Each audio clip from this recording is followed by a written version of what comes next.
Kecha ishxonadan kech qaytganimiz uchun ishxonamizni tozalashga ham uspet qila olmagan edik. Shuning uchun bugun ish boshlashdan oldin ishxonani yaxshilab tozalashga kirishdim. Odatda har kuni ishdan keyin ishxonamizni tozalashga kirishar edik. Ammo oxirgi paytlar ko'p ishlab charchaganimizdanmi 2-3 kunda bir tozalaydigan bo'ldik. Endi yana odatdagi rejimga qaytgan holda yaxshilab tozalab olsak, ishimiz unumdorligi yanada oshadi. Bundan keyin har doimgidek ozodagina ishxonamizda ishimizni davom ettirsak ham bo'laveradi. Va nihoyat hamma joyini tozalab bo'ldim. Endi esa kechagi chala qolgan ishim bilan shug'ullansam ham bo'laveradi. Ishimning sifati yanada yaxshiroq chiqishi uchun devorimizni bolta yordamida urib tushirilgan joyiga gruntovkani yaxshilab uramiz. Chunki devorimiz qilinishi kerak bo'lgan shtukaturkamizni baquvvat ushlashi kerak. Endi esa shtukaturkamizni tayyorlab kelsak ham bo'laveradi. Yo'lakdagi derazalar oraliq masofasi 2,5 metrdan katta bo'lgani uchun derazalar o'rtasidagi tumbalarning ustki qismlarini birinchi navbatda tekslab olishga qaror qildim. Agar sizning uyingizda xuddi shunday vaziyat bo'lsa, siz qanday variantlardan foydalanishingiz haqida kommentariyada o'z fikringiz va mulohazalaringizni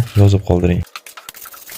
Kecha ishxonadan kech qaytganimiz uchun ishxonamizni tozalashga ham uspet qila olmagan edik. Shuning uchun bugun ish boshlashdan oldin ishxonani yaxshilab tozalashga kirishdim. Odatda har kuni ishdan keyin ishxonamizni tozalashga kirishar edik. Ammo oxirgi paytlar ko'p ishlab charchaganimizdanmi 2-3 kunda bir tozalaydigan bo'ldik. Endi yana odatdagi rejimga qaytgan holda yaxshilab tozalab olsak, ishimiz unumdorligi yanada oshadi. Bundan keyin har doimgidek ozodagina ishxonamizda ishimizni davom ettirsak ham bo'laveradi. Va nihoyat hamma joyini tozalab bo'ldim. Endi esa kechagi chala qolgan ishim bilan shug'ullansam ham bo'laveradi. Ishimning sifati yanada yaxshiroq chiqishi uchun devorimizni bolta yordamida urib tushirilgan joyiga gruntovkani yaxshilab uramiz. Chunki devorimiz qilinishi kerak bo'lgan shtukaturkamizni baquvvat ushlashi kerak. Endi esa shtukaturkamizni tayyorlab kelsak ham bo'laveradi. Yo'lakdagi derazalar oraliq masofasi 2,5 metrdan katta bo'lgani uchun derazalar o'rtasidagi tumbalarning ustki qismlarini birinchi navbatda tekslab olishga qaror qildim. Agar sizning uyingizda xuddi shunday vaziyat bo'lsa, siz qanday variantlardan foydalanishingiz haqida kommentariyada o'z fikringiz va mulohazalaringizni yozib qoldiring.